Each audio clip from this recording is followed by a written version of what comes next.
রাজধানী শাহবাগ মোড় অবরোধ করে আন্দোলন করা শিক্ষকদের ছত্রভঙ্গ করে দিয়েছে পুলিশ। সোমবার 1:45টার দিকে তাদের ছত্রভঙ্গ করে পুলিশ।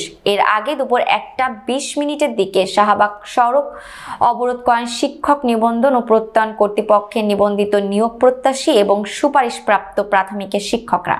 এই সময় তাদের নিয়োগ বাতিলের প্রতিবাদ জানিয়ে ও দ্রুত নিয়োগ দেওয়ার দাবি জানিয়ে বিভিন্ন স্লোগান দিতে দেখা যায়। অবরোধের কারণে যান চলাচল বন্ধ হয়ে গেলে পুলিশ আন্দোলনকারীদের সরাতে লাঠিচার্জ করে। সাউন্ড গ্রেনেড আওয়াজও পাওয়া যায়। আন্দোলনকারীরা ছত্রভঙ্গ হয়ে যাওয়ার পর 1:45টার দিকে সীমিত পরিসরে যান চলাচল শুরু হয়। অবস্থানকালে সুপারিশপ্রাপ্ত শিক্ষকরা বলে, আমাদের নিয়োগ বাতিল করে যে রায় দেওয়া হয়েছে সেটি বৈষম্যমূলক। এই সরকারই আমাদের নিয়োগের জন্য সুপারিশ করেছে, আবার আমাদের নিয়োগ বাতিল করা হয়েছে। এটি আমাদের সঙ্গে প্রতারণা। আমরা চাই দ্রুত যেন এই রায় বাতিল করে আমাদের নিয়োগ চূড়ান্ত করা হয়।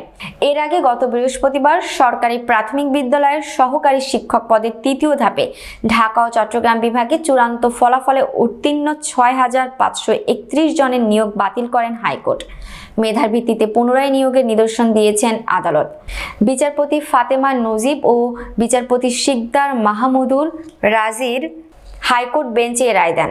তারও আগে গত বছরের 19শে নভেম্বর সরকারি প্রাথমিক বিদ্যালয়ের সহকারী শিক্ষক পদে 3য় ধাপে ঢাকা ও চট্টগ্রাম বিভাগে চূড়ান্ত ফলাফলে উত্তীর্ণ 6,531 জনের নিয়োগের কার্যক্রম 6 মাসের জন্য স্থগিত করেন হাইকোর্ট।